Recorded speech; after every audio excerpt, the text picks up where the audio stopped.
Hello and welcome to our Behind the Curtain virtual showcase for Invincible, Friday, June 19th at 8 p.m. in the Aurene Theater at the Broward Center for Performing Arts. I'm Fidel Garcia, Director of Development, and with us showcasing today is Gabe Salazar, who is now in his fifth season as Artistic Director. Gabe continues to guide the chorus through extraordinary growth. Under his direction, the ensemble has expanded to 190 singers. His bold artistic vision helped bring Disney Pride in concert to life, further solidifying our position as a national leader in LGBTQ plus choral excellence. Also with us is Saunder Choi. He is a choral artist based in Los Angeles. He is winner of the 2024 American Choral Directors Association Raymond Brock Prize for Professional Composers. He sings with Pacific Chorale, LA Chorale Lab, and HEX Vocal Ensemble, as well in film scores like Disney's The Lion King, Mulan, Avatar 2, and others. His compositions champion DEIJ themes, including immigration, racial justice, LGBTQ plus advocacy, climate justice, and representation of his Filipino-Chinese heritage. Please welcome Gabe and Saunder. Yeah, thank you. Hi, Saunder. You're on mute. I think we're on. I think I would like to Hello. start. Good to see Good you. morning, everyone. Well, good afternoon to most of you, probably. Yes. I would like to know, because I don't think we've ever talked about it, what got you into choral music and what got you into composing? Was it composing first, choral music, or what kind of came first? Actually, singing came first, I think. Mhm. I was, I was I was 7, and I had cousins who were in like weekend music classes, one of those like voice lesson type things. And Mhm. there was one day, and this should have been a clue that I was gay. I was 7. Um, my older brother, who is straight, by the way, got assigned a song to sing. And it was Colors of the Wind from Pocahontas. And so he was learning it. And guess who ended up learning it too? You. Me! That was the first song that I've ever performed, is Colors of the Wind from Pocahontas.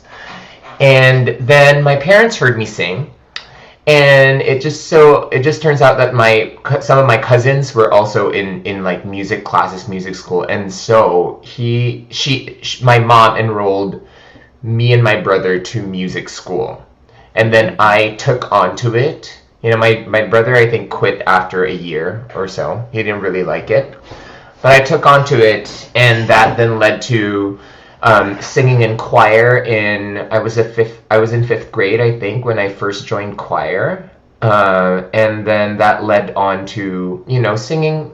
I've sung in choirs since then, since fifth grade. So choir is such an important part of, I think, who I am, of my upbringing. I started composing through arranging, actually. So when I was in high school, there's this song, Shine, by Trina Belamide is the name of the composer, but it was made famous by Regine Velasquez, who's one of our divas in the Philippines. And I really loved that song, and at that time I was already learning piano, so I tried my hand at arranging, with the help of my music teacher. And Mhm. so I got to arrange that. We performed it. It was very exciting, and I think that was the first time that I kind of like got the experience of something that I wrote being performed. I Yeah. dabbled with songwriting before that. Mhm. Um, Very, very poorly, wrote very cheesy songs when I was in sixth grade and all of that. But I think like the process of creation um, has been there for me emotionally, especially as I was, young, closeted, gay, going through puberty, in a country that isn't really that out and supportive of LGBTQ plus youth. Yeah. Cool. Yeah. I was looking back at my first message to you because I was wondering how long it's been. I messaged you on Instagram on July 22nd, 2023, and it says, "Hey, what's your email for work? Want to pick your brain on possibly composing for us." That's almost 2 years, right? Yeah, or more than that. More than that, almost 3 Yeah, years. almost 3 years. Um, yeah, so it's been a process, and I chose you because I knew who you were from our circles in LA, and I think you have a very special way of writing because you are a singer. I think that's an advantage that you have for choral music, and you just know kind of how to voice the parts and just make them work so beautifully together. So, what was your initial like when I asked you about this piece? Like, were you hesitant? Were you kind of like on board already? I know that you had written a piece for Pulse already, so and I didn't know that when I asked you, so I thought it was kind of cool. So tell us your process, and then kind of just maybe like go ahead and start maybe just talking about how the process started and how you got started. I think that would be great for people to know. Well, I think an invitation to create something as big as this with a topic that I care for, that I care deeply about. I'm always grateful for opportunities like that. I mean, if a large church, Catholic church, commissioned me to write a mass, which is also a big work, I think I'd be less inclined to write like the most classical mass setting just because that's not really something that I identify with at this point of my life. But to create something that is, that has innately the advocacy and reflects the principles and values that I believe in, I'm always grateful for opportunities like that. Um, I've always been wanting, I've always wanted to create a requiem. I didn't know what that requiem would look like. I didn't know what that requiem would be about. I didn't know what that requiem would represent. And when the invitation to compose this work came, I thought that this would be the perfect time, the perfect opportunity to write a requiem for a story that I care and a community that I care deeply about. Yeah. And it was important for me, as with a lot of my works, to build upon tradition with the tradition of many of these texts. One of my other one of my early maybe medium form works, but also multi-movement work that I wrote for the Windy City Performing Arts, which is also a gala chorus.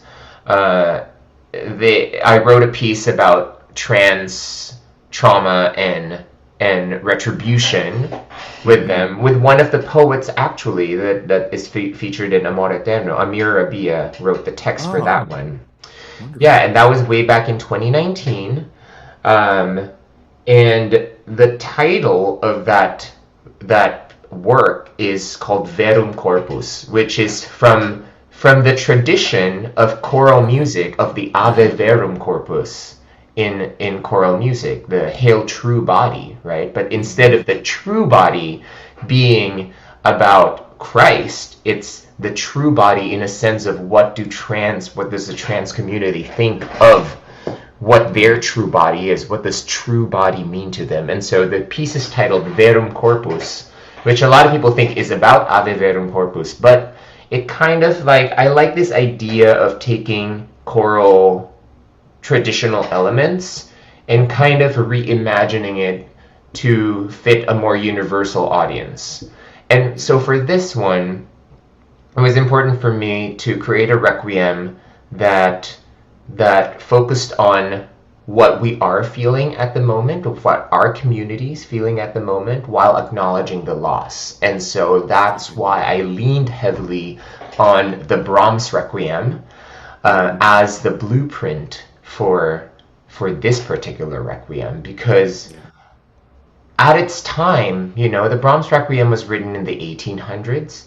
At its time, it really broke out of the mold at a time when composers of various statures around Europe are composing requiems in Latin. Brahms very famously broke out of that mold and composed something in German in his native language so that it could be understood by his people. And also starting with "Blessed are they who mourn" rather than "Blessed are the dead," which a lot of Latin masses, a lot of the more traditional Latin Requiem masses really focus on repose for the dead, right? To get them to go past purgatory. It's very Catholic. Meanwhile, Brahms focused on "Blessed are they who mourn." It really focused on solace for the living. Yeah. Yeah. Okay.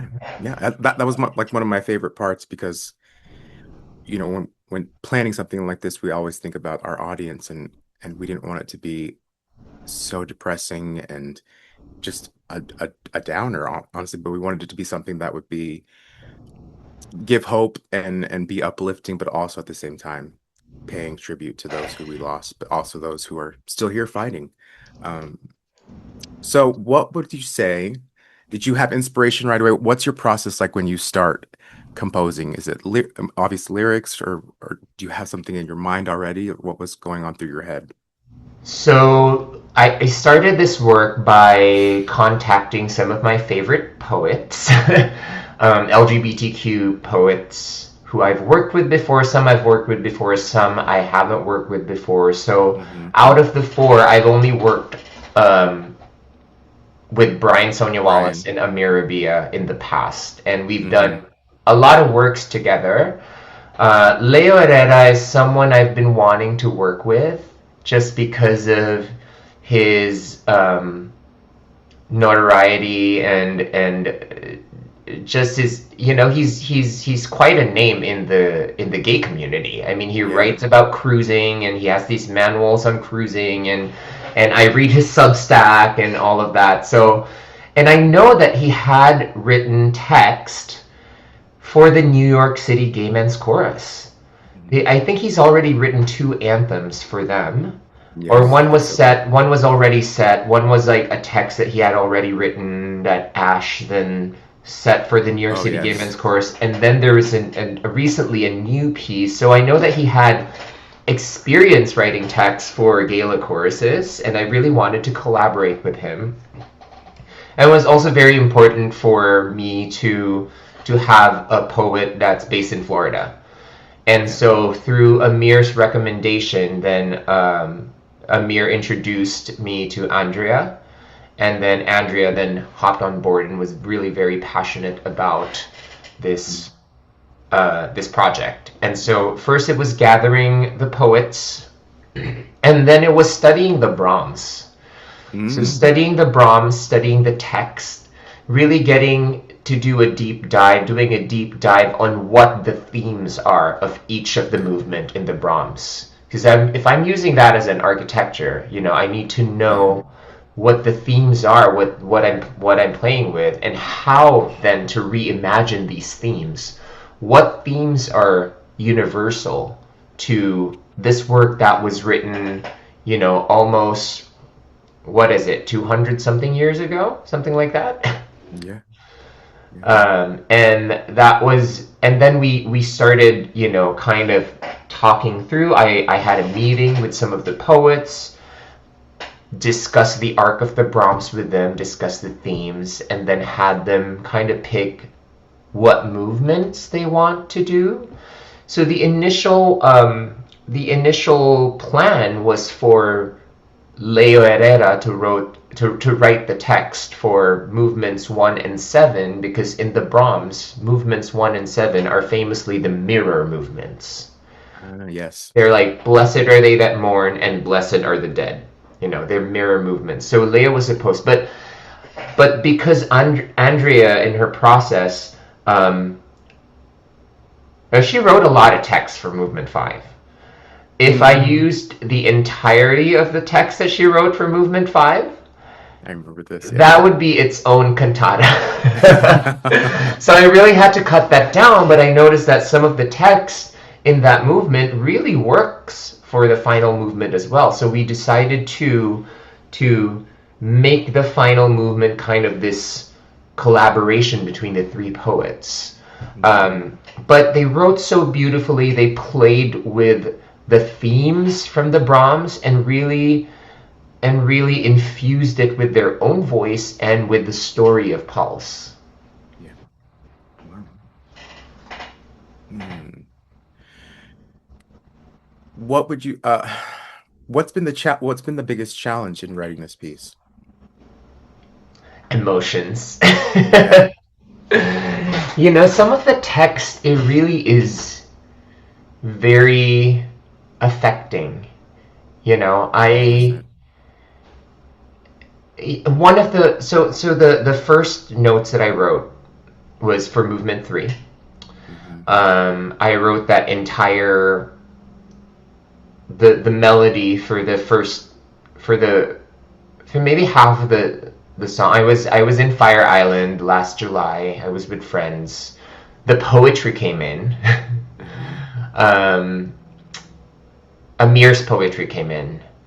And so there was one afternoon I was at the beach. I told myself, okay, I'll try writing a few notes, see where it goes. And actually, that melody is still retained in the final version of the Tilt my head. piece. Mm-hmm. Yeah, I tilt my head to the heavens. But I just remember, gazing at the ocean and just in wonder of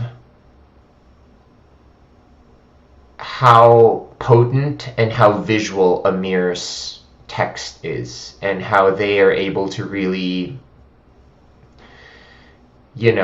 paint that contemplation. I Mm-hmm. keep thinking about one of the texts that I keep coming back to is what happens after Yes. Bones and Ash? What happens after your scent has faded from here?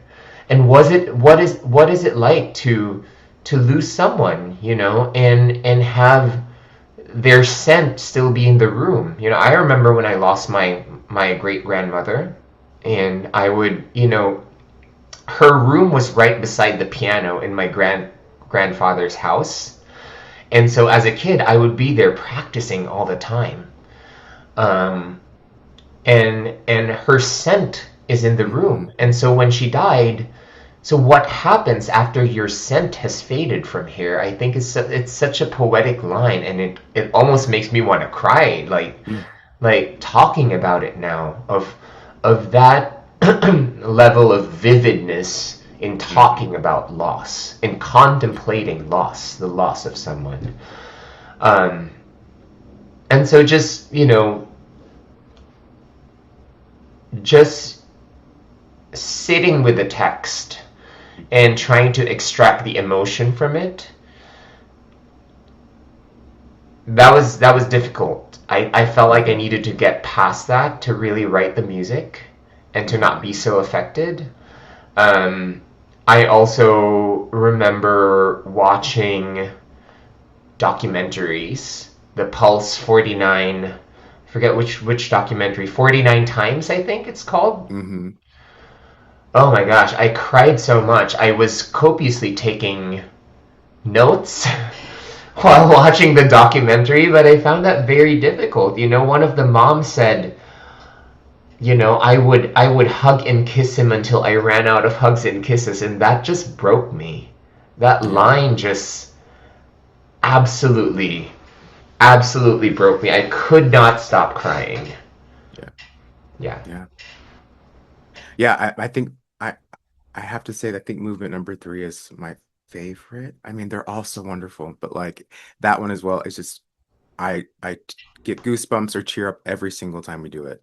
Um, so and yeah, you did an incredible job of getting that emotion onto the music and using the text, and because it is so moving, and it is something that so many people can relate to. And once you put that line, you really think of someone that you have lost, and you remember their scent and how it fades as time goes by. But uh, yeah, it's very powerful.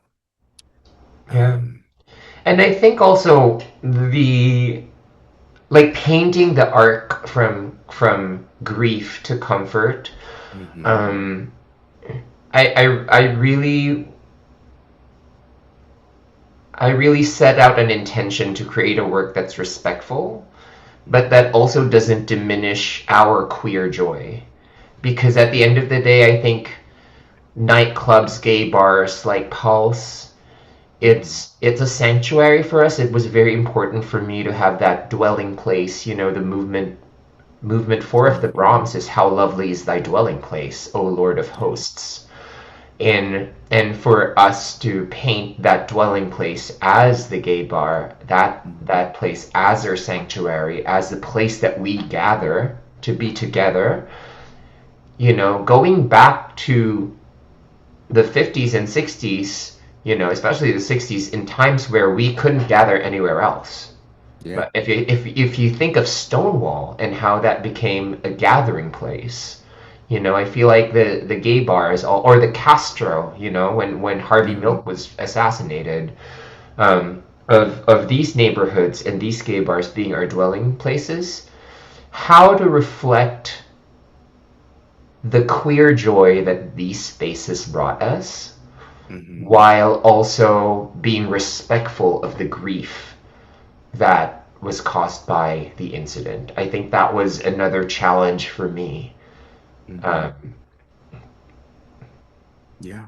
A- And what's the line I'm forgetting uh in movement 4 about the sweat. Or it's the begin. the Glory to the Galaxies of Sweat. Yes, and like I remember because Pulse is so special to me because it's on my birthday and I had just come out and went to West Hollywood for my first Pride and was scared and was on the dance floor hugging a straight mom because she was there just because she wanted to support. That's very vivid to me on the dance floor as my first time feeling accepted while I was mourning this horrible tragedy, but I felt so much love and happiness at the same time. Hmm. Um, so yeah, I love that line and I love that. It's great. Um, Anybody else have any questions in our panel? We can keep going. One of the questions I was going to ask while we have Saunder here is there any experience you had while you were writing it that was a surprise or unexpected and that you hope that our audience will experience at our concert? Mm. I think one of the surprises is how and I had a hard time with this too is how to incorporate um, some of the dance and music styles that are played in these in gay bars, particularly in gay bars that have Latin night. How to infuse reggaeton and bachata and some of those bomba rhythms from Puerto Rico. How to infuse that into the work and to do it organically. But also, I think that the most surprising thing at the very end for me is how I can't remember what I was listening to. I think basically in the last movement, the idea of a vision of heaven is you reuniting with your loved ones and dancing salsa. And so you will hear a salsa in the final movement of the Requiem, while the choir is singing, "It is a blessing to close your eyes on the dance floor, for what is a dance floor, after all, but a vision of heaven." I think I may be listening to like Baile Inolvidable by Bad Bunny at that time, and I was like, "Oh, salsa, that's right. That would be great, great ending." But then I also really wanted to acknowledge the tradition of fugue writing in large scale choral works, in choral masterworks, and so I actually set out really to write a fugue on top of a salsa. Inspired by Bad Bunny. Inspired by Bad Bunny, and a lot of the orchestration is inspired by Willie Colon, actually. Yeah. Mm. Who's the only he used. I think the reason why Willie Colon really inspired the orchestration is he's one of the, I think, the more classic salsa artists that used a lot of strings in Yes. his salsas. Because a lot of time you hear, like, of course you hear trumpets, you hear trombones, right? You hear the rhythm section, you hear a montuno in the piano, you hear a tumbao in the bass. Um, but as with jazz standards, like only the some of the big artists who really set out the intention really include strings in it, and Which I so love I it. love the inclusion of strings. Mhm. Yeah. And Gabe, a question for you. Hmm. What brought on the invitation collaboration with the other choruses, with Orlando, Tampa Bay, and Miami? Um, I, I mean, obviously, Pulse is a universal thing. Everybody's relating to it, but it was Florida. And we had started a group gathering that we call Rainbow Connection now, and where it's kind of we all gather together and spend a few days just with each other in fellowship and learning music together, and then performing as different groups, showcasing our own talent, and then coming together and singing a few pieces together. And we had our very first one last year, and it was just everybody involved in our audience just really loved it, and it's a tradition now. So when we were thinking about this, obviously we wanted to include everybody. It just makes more of a statement that our choruses here are unified together, and that we are all fighting for the same things, whether we're in Tampa, Orlando, or Fort Lauderdale, Miami, up to Tallahassee. So it was always very important that we include the other choruses, and so glad that they're um, will be joining us and continuing the Rainbow Connection tradition. We're still having it this year, and then next year I believe it'll be in Tampa, and we kind of switch cities every year. So yeah. That's wonderful. So now the concert is actually two acts. The first being the Requiem, Amor Eterno. Hmm. And what Yes. about the second act? What can you tell us about that? Second act, we'll just come back together and just have a time of celebration like we're on the dance floor at Hunter's. It'll be just fun anthems. We're also paying tribute to Juneteenth. It is Juneteenth that day. So we'll have some music specifically that will spread that awareness and message of Juneteenth. And then other hits, fun Gloria Stefan music. We're doing some Kelly Clarkson, Invincible. That's the title of our concert. Some anthems by Katy Perry, and maybe a few others that I'm forgetting, but it's just going to be uh, a fun time leading into our Pride weekend. Um, we'll have that first half where we really just have a special experience where people will be moved and hopefully inspired. The last thing we say for the Pulse movement, the Amor Eterno, is honor them with action. And I love that Saunder was very intentional about putting that in there, because this is part of our action. We're honoring them with what we do and what we say, and how we continue to advocate for our community. Um, so that's I remind the chorus every time when we sing that part. This is our action. So we hope that it will bring them honor, and I know that it will. And then second half will just be again just a party, celebration. And as you mentioned, this is one of the first events of the weekend Hmm. that kicks off Wilton Manor Stonewall Pride. What I find so impressive about our concerts is that hour where the doors open and everyone is coming in, and it's like a gathering of community. It's a place of being together, just reconnecting, and it gives us that safe space to be our gay true selves. Yeah. What do you hope this concert will do for that gathering, and how will it evolve that gathering for us and for the community as a result of being the Invincible concert, having the Requiem, and being the first of this year's events for Hmm. Pride? What do I? that will do for the community. Um, can you hear me? My speakers just changed. I can hear you. Okay. Um, I mean, obviously, I would love for this just to for the community to come together and for this special cause. It is the 10-year marking of Pulse, and it's still very real for a lot of people. Um, very, very real. Every day that they're dealing with this, and working with the organization that we're working with, Victims First, it's I can't even imagine. I mean, I'm still affected by it, and I was in Los Angeles and didn't know anybody at the club. So um, I want it to be a time of healing for those who may need it, and maybe for someone who's coming who may be questioning things, and it just be a place of acceptance and love, and hopefully it's like, just gather the people. Something that I find so refreshing and very heartwarming is the morale in our chorus is, for me, the highest it's ever been. People are just coming around together around this piece because they are really starting to feel it, and it's starting to live within their bodies. And I always said that I want this music to be a part of who you are, and it's finally becoming that, and it's very evident in the way they sing it now.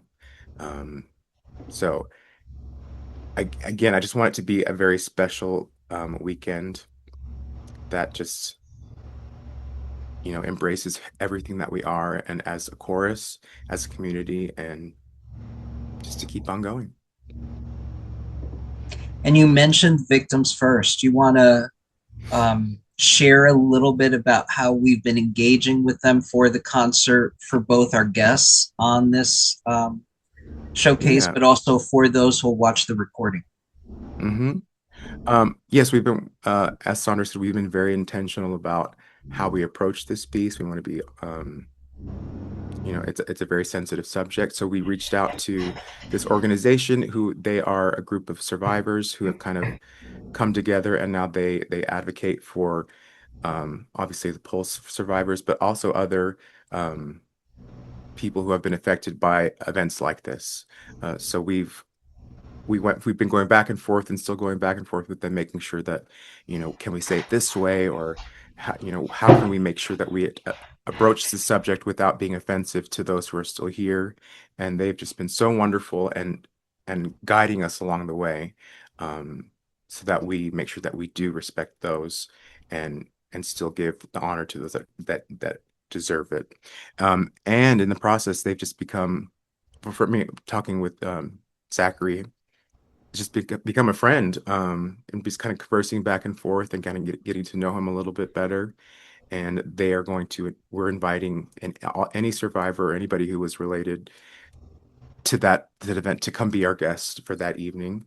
So we're hoping that we'll get to see them, and we'll even have a survivor possibly speak before the concert in some sort of way, um, just to just to kind of paint the picture before we start singing the Requiem from someone who was there. Um, so I think it'll be really special. It's not just the music, it's just having everybody there. Saunder will be there, of course. Um, and yeah, it'll be very special. It's wonderful that we have them as guests coming from hmm Orlando for the concert. So I just want to take this opportunity to thank our donors who have made a financial investment to cover Yes. off on the costs for that transportation to have them be our guests at the concert. So a shout out to them and the thanks to them for supporting that campaign. Um, Also, there are a number of other donors and sponsors that have come in behind Invincible. Too many to name. Some wonderful corporate sponsors as well. They're on our promotional materials for the event. So I want to give them a shout out and thank you. What thanks do you want to give to them? I mean, so many things. Something like this, a project like this is quite an investment, of time, of obviously finances, and we couldn't do it without their support and their um, yeah, without their support, really. So it's like I keep on I keep on thinking and contemplating of how special this is for me, for so many reasons, and it just is really cool to see my little dream that I messaged Saunder over almost 3 years ago, and take him taking my little thoughts and making this incredible masterpiece, um, and working with Victims First and talking to donors all come to life is oh, it makes me emotional. It's very special. So thank you to the donors and to our staff and our members and everybody who's made this possible. I can't wait for June 19th. Same here. We've also collaborated with the Yes Institute, so they'll be on site that day to provide emotional support for anyone needed. How is it going for the chorus as they're preparing and rehearsing and working towards this concert? How are they feeling, and what insights can you give us? Yeah, I mean, there's been some moments in rehearsals when we're singing through this text, and it's that has hit a lot of people, and you know, we're there for each other and talking through their feelings and what they're going through because but I like I said, the chorus is really latched onto this piece. As an artistic director, you always are wondering if they're gonna love the music. Sometimes they don't really love it, and there's always a gamble. But and at first, it's Saunder wrote some challenging music for our chorus, which is great because they're being challenged and they're really enjoying it now. It was, it was a little bit of a challenge at first, but it always is when we start music. Um, so to see their growth and to see like that it click or the aha moments where a tear falls and then they're like so into it is the biggest reward for me. Because it it the message moves just from me and now it's spread between 150 members and they're going out into the community and sharing how special this piece is. And Yeah. hopefully that the movement will keep on going and the music will be shared, not just within our community, but beyond for sure. I just have to add, I think it was really smart for you to invite me to be there at the start of the rehearsals, which is something I haven't really done in the past. You know, I usually just come when the piece is already like somewhat rehearsed, but I was never there for the first read, and having that invitation to kind of lead them through the first reading and a little bit of the rehearsal, I thought was was really smart.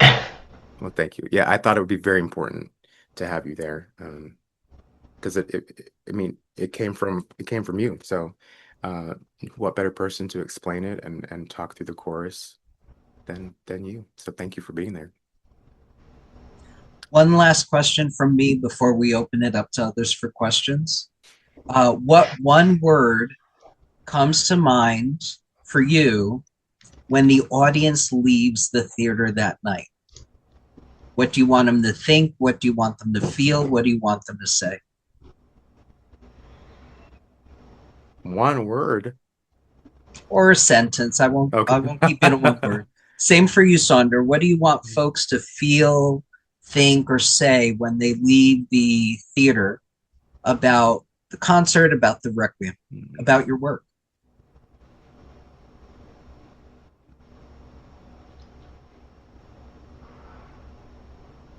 Oh, that's a tough one. I mean, I can go. I think for me it's for the different audiences. I think for victims and families of victims and the communities that are affected, I think I want them to leave knowing that this work was created to memorialize the stories of love that existed, that happened, um, especially at a time when queer stories are actively being erased, through the, you know, painting over rainbow sidewalks and stuff like that. And for our queer community, maybe empathy, solidarity, and comfort. And for our straight allies, that the story of loss and grief is universal, no matter who you are, and that these are, and that I think empathy within our communities is important at this time. Yeah. What he said. I'm just kidding. Um, I mean, it's pretty much it's very similar. I want those who were affected and victims to feel just like a big, this is cheesy, like a big hug.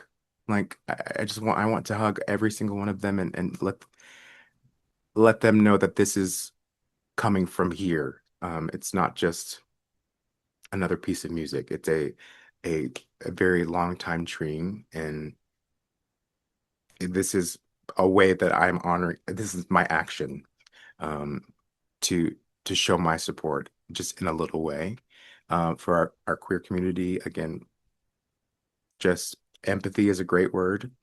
Um, Sometimes I feel that we lack that, myself included. Um, so just kind of stepping back and realizing what's important.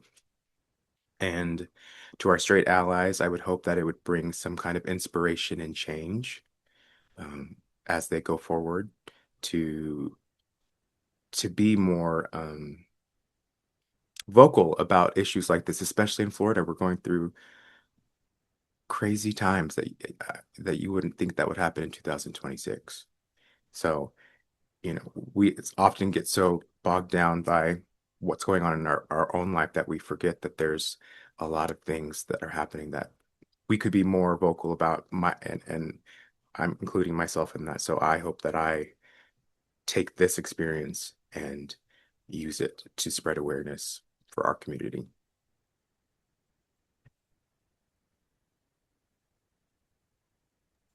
I agree with you both. I think what stands out for me most and what I'm looking forward to as folks open the doors to the theater and they're walking out is that feeling of being impressed and proud of the chorus, because that's what I always feel when I'm in the lobby and greeting our patrons, our guests, our family and friends as they're coming out, is that feeling of it was a great concert.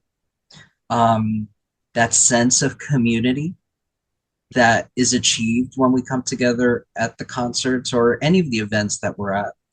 Mhm. And then lastly, like you put it, Gabe, that hug. It's that feeling of it's an extension of community, but it's that feeling of being seen, Mhm. being understood, being accepted in a safe space that we can't always experience everywhere we go. So it's definitely a wonderful thing for me with the concerts and when they're over and seeing everyone coming out. Yeah. So I'll ask others if they have any questions and they want to share. We'll get that portion of the session going. I have a question, Fidel. This I'm excited to hear the chorus perform with a Symphony of the Americas, and they're bringing a very large collection of musicians. Uh, Share with us what that experience has been like in terms of working with our artistic director, Luke Frazier, and you and Saunder looking at the Requiem and determining, what instruments, what accompaniment do we want this piece? Yeah, I'll share my experience with Luke, and then Sandra, we can talk about our meeting, like just deciding what we were doing. Luke's wonderful, fabulous, talented, kind, generous person, and he's been a joy to work with. He's new to our area and new to the Symphony of Americas, and he's just brought um, a a new energy, and it's just very exciting to have someone like him within our community, within our musical community, who's so excited about projects like these. And he didn't even blink an eye when we asked to collaborate with him. So, and his group. And so I'm very excited to have them on board, and looking forward to working uh, on more projects in the future with them and their group. And yeah, we were when we were talking, Sandra came down here in March, and we had a meeting with Luke and trying to decide how many instruments we wanted, and obviously I wanted as much as we can. But Luke brought up some really good points as far as like selling the piece afterwards and making it more available to others. So, Sandra, you can talk a little bit about what you were thinking as far as what you wanted in your heads. Yeah, so initially, we really think a lot of balance when we're creating a piece of new work. I think my cue for this particular work is the Brahms Requiem. The Brahms Requiem has a set standard instrumentation, and so there are a couple of like really from a business perspective smart moves to write a piece of work based on something from the choral canon, because that means that when, let's say, a choir programs the Brahms Requiem, maybe Brahms Requiem isn't the best example because the Brahms Requiem is an evening length piece. But if you were to do something like a shorter requiem, like the Fauré Requiem, or a shorter masterwork like the Lord Nelson Mass by Haydn, for example, where you could potentially pair it with another piece. I think in programming, or when orchestras program, they do this all the time, where they kind of pair a new work with a more well-known work that can maybe sell the tickets.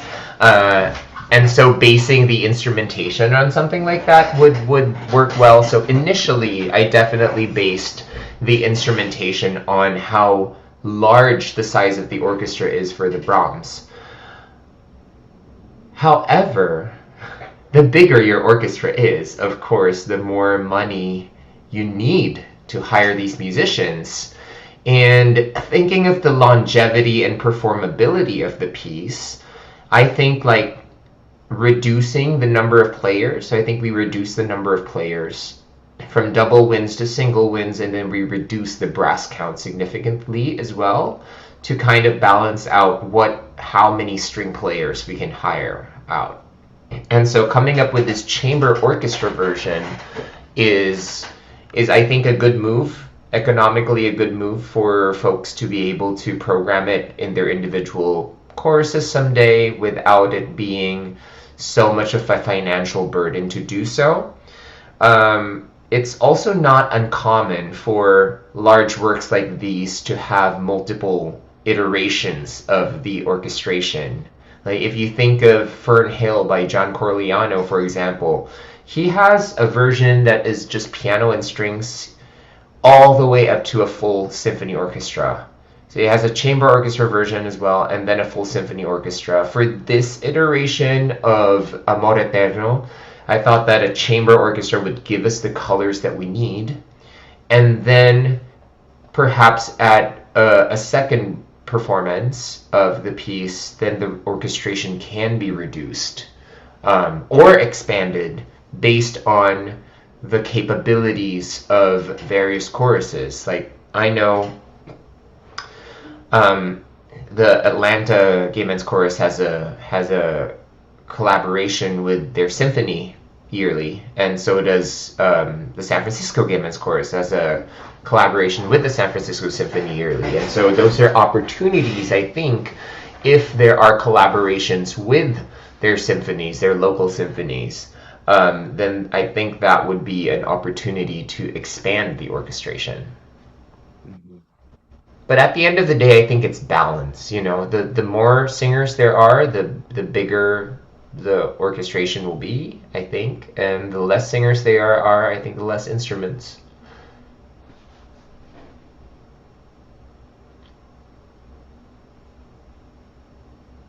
Anyone else? Any other questions?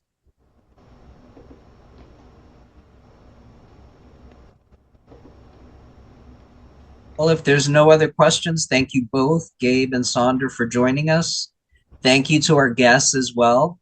The recording, as I mentioned, will be shared at a later date with our larger audience, our patrons, our friends, our families. So this is definitely something that we appreciate. If you haven't gotten your tickets, just a reminder, final plug, Friday, June 19th at 8 p.m. in the Aurene Theater at the Broward Center for the Performing Arts. This is a wonderful opportunity to start the kickoff to your Pride Weekend. Thank you, everyone. Have a good day. Thank you so much. Bye, Bye. Saunder. Bye. Okay. We good? We're good. Thanks, everyone. Thank you. I welcome feedback too. This is the first time we've done it virtually versus live, and I tried to stretch it out to fill a full hour. And We we good? almost made it. Yeah. So, okay. Cool. Thank you. Thank you, guys. See you later. Bye now. Bye.